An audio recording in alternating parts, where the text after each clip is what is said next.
Okay, amazing. All right. So today we are here with Paulaska Ramirez, a Catalyst judge and the founder and executive director of Generation Fearless. So, yeah, congratulations. Thank And you. she's committed to educating, empowering, and supporting first gen women as they navigate all stages of their life. So, this is done by connecting them to resources and providing mentorship. So, on behalf of the My Tribe Media team, again, thank you so much for being here. We're so excited to get to know you and hear new facts. We're so Thank excited. you so much for having me. It's an honor. I love being a judge. I love all the work that My Tribe Media does. So, when I had the conversation, I was like, of course, I would love to be able to share a little bit more about my process, a little bit of more Generation Fearless. So, thank you for taking the time. Of course. Okay, starting off with our first question. So, we would like to know what has your experience been with the Catalyst Award process, and what does being a Catalyst judge mean to you? Oh, wow. Um, well, first, it's been an amazing process, right? I think to be able to, um, because you get to choose, right? I was like, you get to look at all these categories. And I think my very first year, I was just like, oh, I'm doing all the categories. I'm gonna like make sure that I was reading the books and like looking at the episodes and all of that.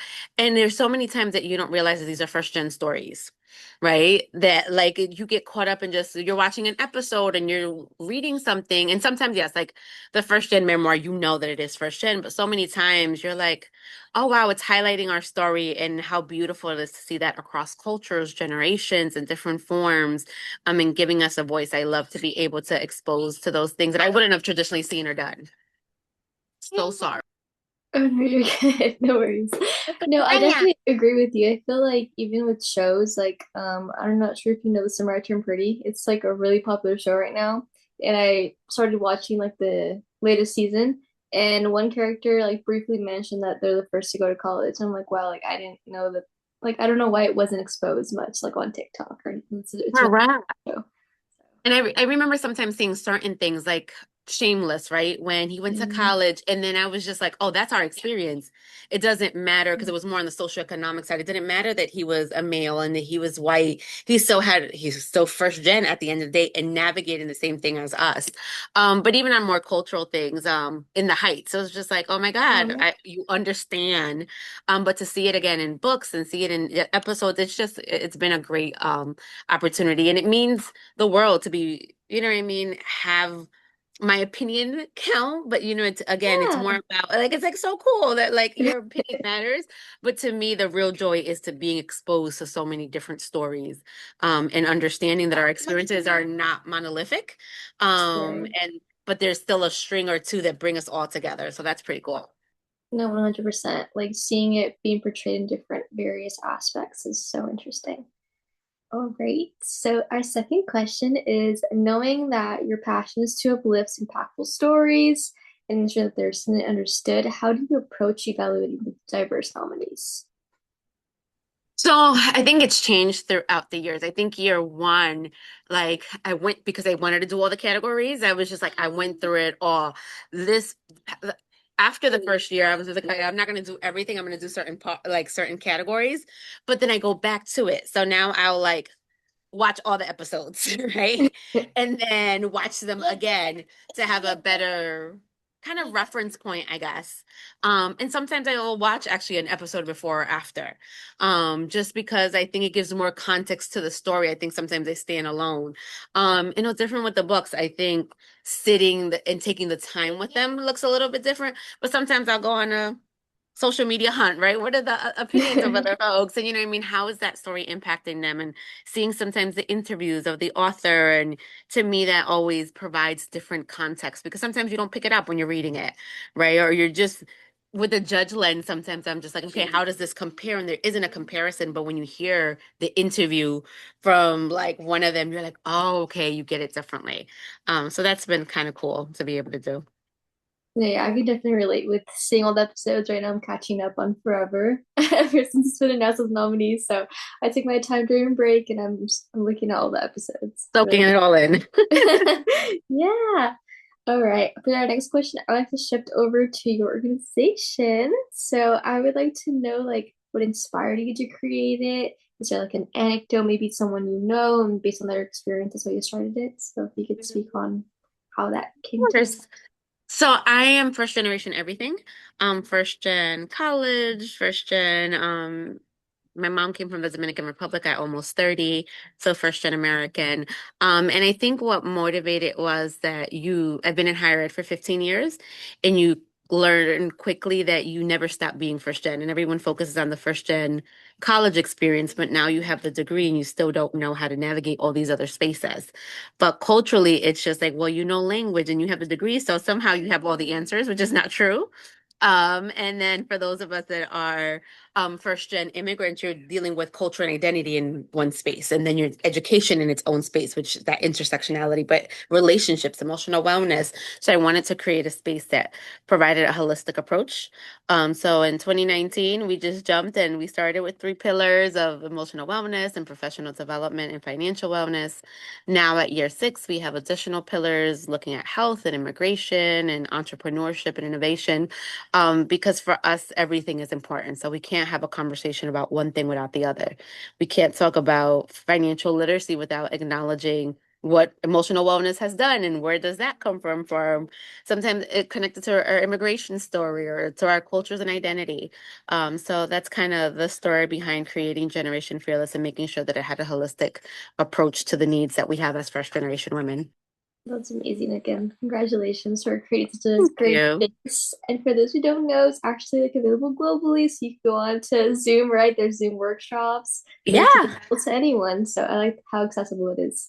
Yeah, It's we're interesting. now full national. Yeah. So last year, I think we did 12 different states.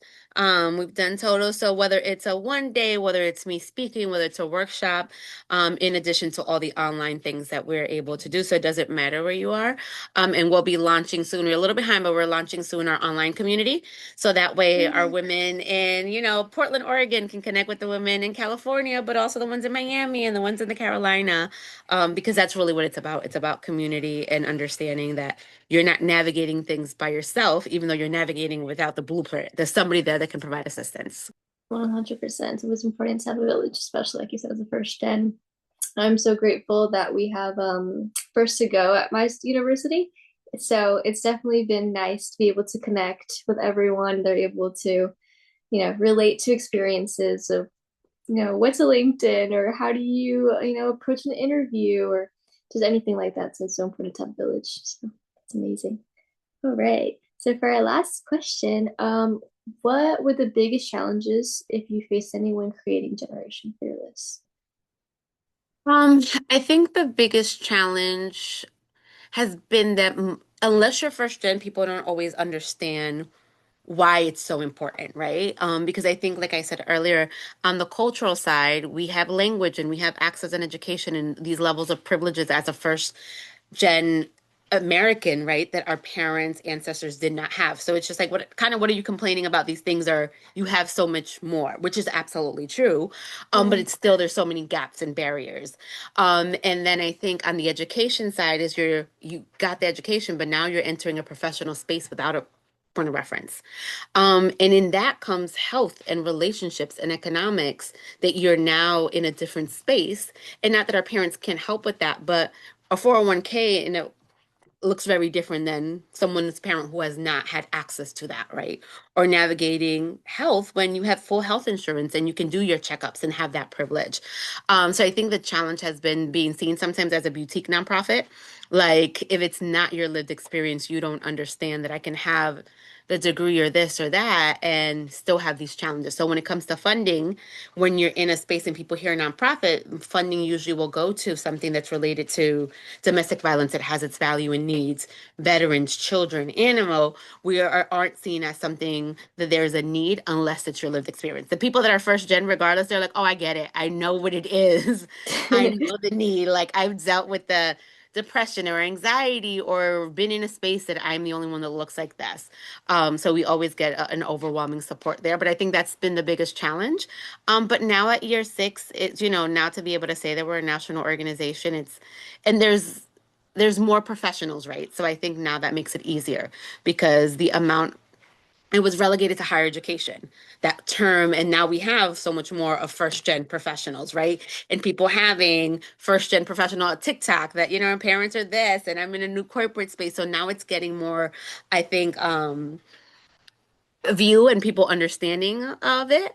And it was going to happen, right? When you have 60% of college students being first generation, you're going to still be first gen throughout your workforce and all of that. So I think we're in a good space. Now it's just hopefully growing and we're in the middle of restructuring and being able to have more physical spaces for folks to be able to have as a hub and, keep growing and expanding. Oh, yeah, I definitely agree. I was taking this class this past semester, and we are talking about like the difference between like equity versus equality. Now it's a big thing, right? They're like just like being as first gen, like oh, like where you can claim like you're pursuing higher education, right? But it comes with the cost, right? I can speak of experience, like with financial aid, like for certain things, like even though we have a Hmm. amount of aid, I feel like it's every year, trying to get more aid. Because there was recently thing happening that people weren't getting a more aid because they wouldn't accept loans, but some people just weren't in, that space to be able to go into that. So it's definitely so important. And I agree. I feel like definitely been more like recognizable, and especially like in media, which I love because I feel like that's what brings people together and they're able to really Yeah. see it firsthand. So that's one of the main reasons why I love the kind of awards. It really does show representation. And thank you so much for being part of it. And I can't wait to Absolutely. see what the final results are for this nominee. Yeah, They're same. also So amazing. curious. So we'll see soon. That's all my questions. If there's anything you'd like to add, then No, I'm so grateful for the opportunity yeah, to be able to be a judge, to get exposed to so many different stories. Like I said, it's always so important, especially for the work that we do with Generation Fearless, to make sure that if there's a story or something that we're not forgetting or need, that we figure out a way, how do we address that? And being able to be a judge actually helps us being able to do that. Or even in teaching, sometimes I take some of the books and stuff like as an adjunct faculty and use that content or that episode to be able to bring things to life in a sociology class or in a women and gender studies class. So it's something that I absolutely love. So thank you all. of course. Thank you. Stop the recording.